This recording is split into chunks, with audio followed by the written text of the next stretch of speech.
Je suis né dans la région de Mons, exactement à Jemappes, en 1924. Je suis issu d'une famille de travailleurs. Je n'ai pas fait d'études à cause de la guerre, bien sûr, mais automatiquement, dans la région, il y avait énormément de résistants. Et par la suite, avec l'âge, je suis rentré dans la résistance à l'âge de 18 ans, 19 ans, par l'intermédiaire de mon épouse. Ah ben c'est arrivé, je pense, au mois de mai 1940, c'est ça? Le 10 mai 1940, ben, nous étions dans nos occupations journalières, et alors on est arrivé dans l'usine en nous disant, ben voilà, il faut rentrer parce que les Allemands ont envahi la Belgique. Et nous, jeunes, nous ne savions pas ce que c'était que de la guerre. Naturellement, nous avons vu les anciens, c'est-à-dire la génération d'avant nous, qui ont paniqué, vraiment paniqué, parce que c'est des gens qui avaient connu la guerre 14-18, et avec toutes les misères que ça apporte. Et voilà, quoi, on est rentré à la maison et on a attendu pour savoir les événements. Je travaillais avec mon père dans l'industrie. Mon père était un genre de contremaître, si vous voulez, au laminaire de Jemappes. Et comme j'adorais faire la mécanique, et j'ai toujours fait de la mécanique, et je me suis dit, tiens, je vais travailler avec mon père. Mais à l'âge de 14 ans, donc 15 ans, donc c'était le début de la guerre pour nous. On s'est dit, on ne peut pas rester à rien faire. Bon, automatiquement, il y a eu le ravitaillement, il fallait tirer son plan. Hein. Alors à ce moment-là, ben, je travaillais 8 heures avec mon père, dans le ménage de Jemappes, et le soir, j'allais à l'école technique d'Ornu, et ça a duré 4 ans comme ça. C'est-à-dire que nous n'avons pas vu les Allemands de suite. Il y a eu l'évacuation. C'est-à-dire l'évacuation, tout le monde a pris ses vélos, ses valises et tout ça, et nous sommes partis en France pour justement éviter de rencontrer les Allemands. On nous avait parlé à la guerre 14-18 qu'ils avaient connu les Uhlans, hein, qui massacraient les gens comme ça pour un oui, pour un non. Donc il y avait une frousse générale. Nous avons fait l'évacuation qui a duré une quinzaine de jours. Et quand nous sommes rentrés, naturellement, bon, ben, il a fallu réorganiser la vie de tous les jours parce qu'il n'y avait plus beaucoup d'habitants dans les villages. Alors là, on s'est remis au travail, et un peu à la fois, on s'est dit, tiens, là-bas, il y a des gens qui ont été arrêtés parce ils ont fait soi-disant de la résistance. Nous ne savions même pas ce que c'était la résistance. Bon, ben, moi j'avais 16 ans, et voilà, quoi. Hein, et nous avons repris le travail, naturellement, avec tous les avantages, les inconvénients de l'occupation allemande. Quand nous avons vu les premiers Allemands, c'était à l'évacuation. Et nous nous trouvions à Wenslesec. Et nous avons vu les premiers Allemands arriver sur une Jeep, naturellement, qui parlait très bien le français, qui était très poli et tout. Et voilà, quoi. C'est le premier contact que nous avons eu avec les Allemands, mais qui n'était pas un contact de peur. Non, ces gens-là étaient bien drillés pour avertir les populations qu'ils venaient pour nous délivrer et pour éventuellement nous aider. Voilà. Avec un vélo et des valises et avec les parents, on dormait dans les fermes. Heureusement, il a fait très très bon. Au mois de mai 1940, on dormait dans les fermes, on dormait dans les prés. On se permettait de rentrer dans des magasins parce qu'il fallait manger. Et voilà, quoi. Et quand nous avons vu que les Allemands nous ont rattrapés, et on s'est dit, ben, pourquoi aller plus loin? Alors à ce moment-là, nous avons rebroussé chemin. C'est une exode qui a duré une quinzaine de jours, tout au plus. Avant ça, on ramassait, comme on disait, on ramassait les jeunes de 18 ans pour partir travailler comme travailleurs obligatoires en Allemagne. Ils sont venus une première fois à l'usine. Ben, on s'est caché un petit peu, mais enfin une deuxième fois, une troisième fois. Et j'ai été ramassé, comme on disait, pour partir en Allemagne comme travailleur obligatoire. J'avais juste 18 ans. La première fois que je suis passé à la Wurzbüstel, qui se trouvait boulevard Dolé à Mons, J'étais tout petit, j'ai jamais été très grand et je n'avais pas l'air en très bonne santé. Et ma tante, qui était maman de mon épouse, est venue avec moi trouver le colonel qui s'occupait de, de, de, de, de le colonel Schulz. Le colonel Schulz. Oui, qui s'occupait de prendre des renseignements pour savoir ce que nous faisions, tout ça, était là et il m'a laissé partir. Mais j'ai été reconvoqué une deuxième fois, et cette deuxième fois, naturellement, j'ai dû partir. Je suis parti à Leipzig. À Leipzig, naturellement, bon, ben, c'était la guerre, mais la vie n'était pas plus mal qu'ici, au contraire. J'ai conduit des choses là-bas que je ne connaissais pas en Belgique, notamment pour le travail, pour l'organisation du travail. Alors voilà, ben, je suis resté 1 an là-bas comme travailleur obligatoire pendant un bombardement, très grand bombardement. Il y a eu 30 000 morts à Leipzig. J'ai eu la chance de sauver une femme qui était ensevelie sous sa maison. Et suite à cet événement, donc, j'ai été appelé par le patron de l'usine, qui parlait très bien le français, et qui m'a donné l'autorisation de revenir en Belgique. J'avais raconté naturellement que mon mère était malade, ce qui n'était pas vrai, et je suis revenu en Belgique pour 15 jours, avec une autorisation en bonne et due forme. Mais après les 15 jours, il fallait que je devenais réfractaire, comme on disait. Il fallait que je me cache. Effectivement, les Allemands sont venus à la maison pour me reprendre et je me suis caché chez ma cousine, Léonce, qui habitait Mons, à la rue de la Coupe, et automatiquement, c'était un centre de résistance. Alors, quand j'ai vu tout ce va-et-vient, donc je suis rentré dans la résistance par l'intermédiaire de mon épouse, donc, qui à ce moment-là, tu avais quel âge, Léonce? 15 ans, 16 ans aussi, hein? 15 ans, et elle était effective dans la résistance, dans l'armée secrète, enfin. Voilà comment je suis rentré dans la résistance. À ce moment-là, bon, ben, j'étais dans des équipes de gens qui étaient plus âgés que moi. Bon, je n'avais que 18 ans, 19 ans, et j'ai commencé par faire des missions que je devais accepter, donc, dans l'armée secrète. Les premières missions, c'était des missions d'essai, qui n'étaient pas très difficiles, qui n'étaient pas très dangereuses. Il s'agissait de récolter de l'argent dans les postes et dans les banques. Nous étions mandatés par nos chefs, et avec cet argent, en général, 3/4 du temps, nous étions d'accord avec le percepteur de poste. Donc on raflait de l'argent, et cet argent servait à nourrir les réfractaires, qui étaient cachés dans des fermes, et il y en avait partout. Cet argent servait à la survie des réfractaires, des gens qui ne voulaient pas aller en Allemagne. Alors, les missions ensuite, étaient des missions un peu plus délicates. Nous avions énormément de Belges, enfin énormément n'est pas le mot, mais enfin il y avait beaucoup de Belges qui étaient des délateurs et qui renseignaient aux Allemands des jeunes qui étaient cachés. Pourquoi? Parce que ce sont des gens qui ont travaillé avec la Gestapo. Et ces gens, naturellement, il fallait les empêcher de nuire. Il y avait énormément de systèmes pour cela. Et voilà, j'ai fait ce genre de mission aussi.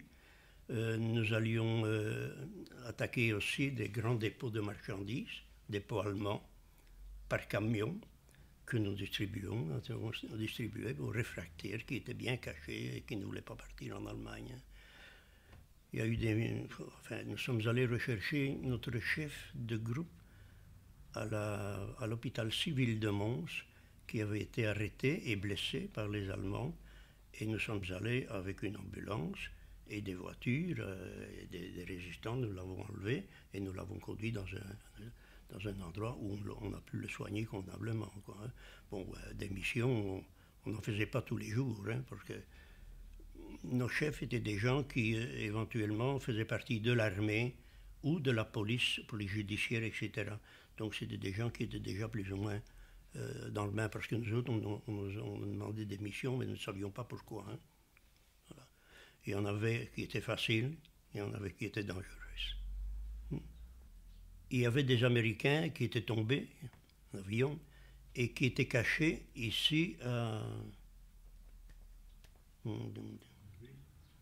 Dans la région. Dans la région, qui étaient cachés dans la région, chez un menuisier, où le docteur Blondiot habitait, mais je ne sais plus où.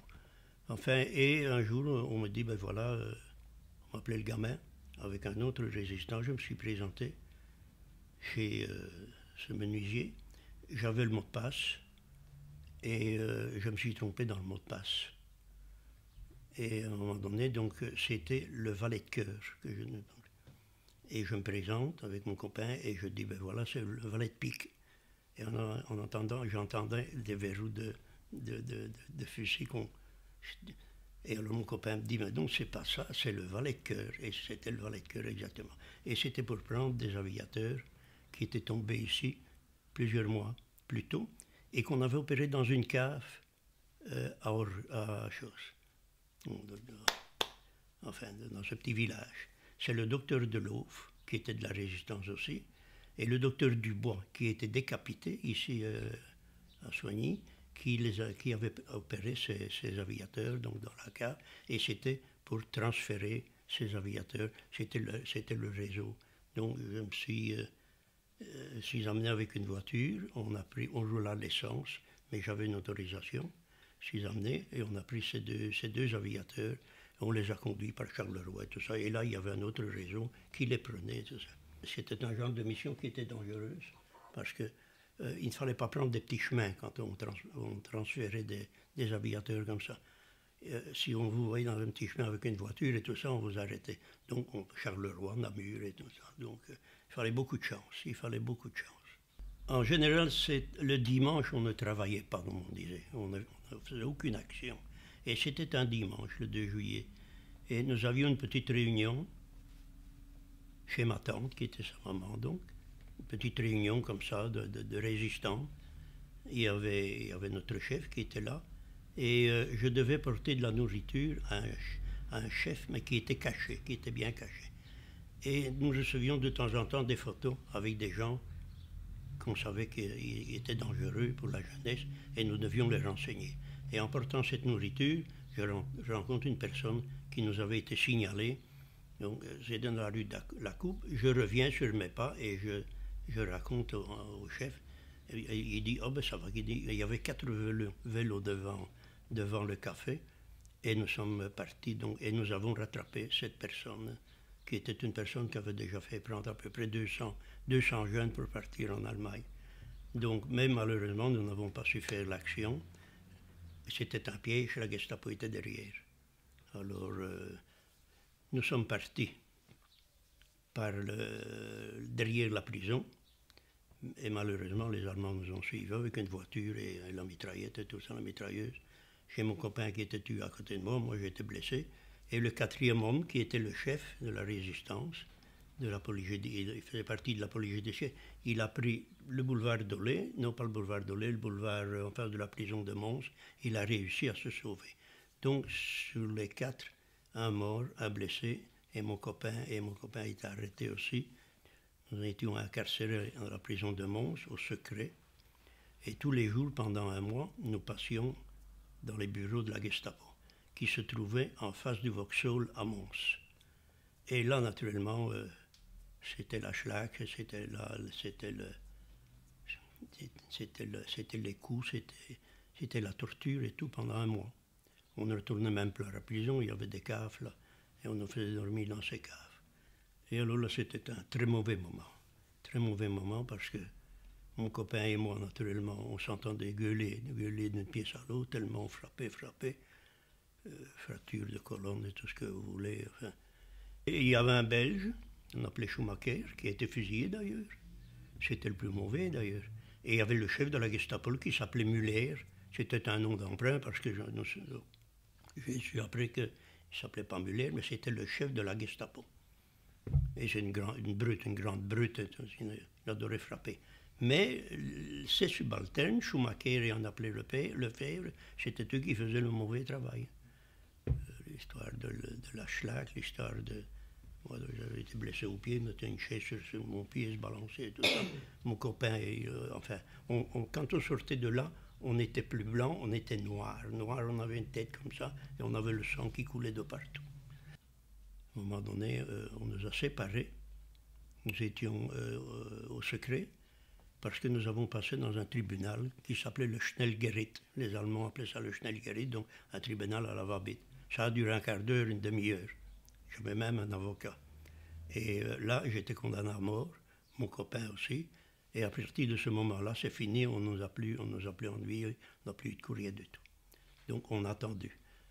Nous savions que nous allions être fusillés le 5 septembre à la prison de Saint-Gilles. On ne fusillait pas à Mons, on fusillait à Saint-Gilles. Donc les gens qui étaient désignés pour Saint-Gilles, on savait que c'était pour être fusillés. Le 5 septembre, je devais être transféré pour être fusillé à Saint-Gilles, mais le 1er septembre, grand bras de combat dans la prison de Mons, et on croyait que c'était pour ça, mais on faisait sortir tous les prisonniers, et il y avait 4-5 camions, on nous embarquait dans les camions avec les dossiers de la Gestapo, et ça c'était mauvais. Et c'était la retraite des Allemands. Les Américains sont rentrés le 2 septembre à la ville de Mons. Et là, on ne savait pas où on allait. Nous étions, je vais vous donner une liste d'ailleurs, nous étions 127 de la prison de Mons, hein, et dans 4-5 camions. Alors il y avait des camions aussi pour les Allemands avec leurs dossiers. Et on était heureux, on se disait qu'est-ce qu'on va faire. On entendait le canon, on entendait tirer, hein, alentour de Mons. Hein. Donc on était joyeux, et on est passé par Namur, on est passé par Charleroi, Namur. Et à Namur, les Allemands ont réquisitionné des wagons, les fameux wagons à bestiaux, et avec les Allemands, et nous sommes partis. On ne savait pas où nous partions. C'est après que nous avons su que nous partions dans les camps de concentration. 5 jours, c'est-à-dire que sans eau, sans rien du tout. Donc nous étions à peu près une 60aine par wagon. On ne savait même pas s'asseoir, il fallait rester debout. Là, dans les wagons, c'était l'enfer. Premièrement, il y avait la soif. La faim, non. Quand vous avez soif, vous n'avez pas faim. Mais on s'est arrêté une fois sur les 5 jours. Et là, le train se mettait toujours sur le côté pour laisser passer des trains d'armement allemand qui partaient sur le front et tout ça. Et là, à un moment donné, les machines à vapeur, elles devaient faire de l'eau. C'est-à-dire il fallait remplir les tenders d'eau. Et nous avons demandé si on ne pouvait pas avoir à boire. Il y avait des Schwesters, c'était les infirmières allemandes. Et elles nous ont donné des gobelets avec cette eau. Mais cette eau n'était pas potable. On mettait des produits dans cette eau pour ne pas que les tenders rouillent trop vite. Donc nous avons eu la chiasse et alors nous avons été très malades. Mais enfin, on est resté 5 jours là-dedans. Il y a eu une dizaine de morts. Quand nous ne savions pas où nous allions. Hein. Mais je dois vous dire qu'on s'est battu, on s'est griffé, on s'est bousculé. Il y a des gens qui sont devenus fous dans ces wagons. Hein. Alors, bon, on ne savait pas faire ses besoins ni rien du tout, vous vous rendez compte. Hein. On est dans un coin. Alors, quand on est arrivé, 5 jours après, on ne savait pas où on allait. Et à un moment donné, il y avait des interstices sur les planches du wagon. Et il y a un gars qui nous dit, on passe sur un pont métallique et il y a une grande rivière. La grande rivière, c'était le Danube. Et nous étions en Autriche. Et c'est comme ça que nous sommes arrivés en Autriche. Mais je m'exprime mal, parce que avant d'arriver à Mauthausen, nous sommes partis sur Neuengamme. Neuengamme qui est au nord de l'Allemagne, près d'Hambourg. Et là, comme les Allemands avaient tous les dossiers, 8 jours, nous sommes restés 8 jours, là, en terre. Et là, ils ont fait une sélection des gens qui avaient été condamnés à mort, les plus mauvais, les terroristes, comme le disaient les Allemands. Et nous étions 127, on a refait une sélection, nous sommes remontés dans des wagons, ça a de nouveau duré 4-5 jours, et nous sommes arrivés à Mauthausen, donc par le Danube, par le train. Quand nous sommes arrivés, il y avait une dizaine de morts. Entre parenthèses, nous étions 127 dans ce wagon, 2 wagons, Et nous sommes rentrés à 8 sur les 127. Oui. Actuellement, il en reste encore un. Là, il y avait énormément d'Allemands alentour de la gare. Les chiens, les bergers allemands. Les Allemands avaient une très grande capacité pour gueuler, et les chiens aboyaient, et les chiens mordaient dans les mollets, mais enfin. Et nous sommes partis sur un petit chemin, une petite route de 4 à 5 kilomètres. Et très handicapés que nous étions, hein, parce qu'on avait faim, on avait soif, et on était en loc. Et on s'est traîné, et quand on est arrivé en haut de cette colline, on a vu un énorme camp, une énorme masse de pierres qui était le camp de Mauthausen. Mais nous ne savions pas ce que c'était.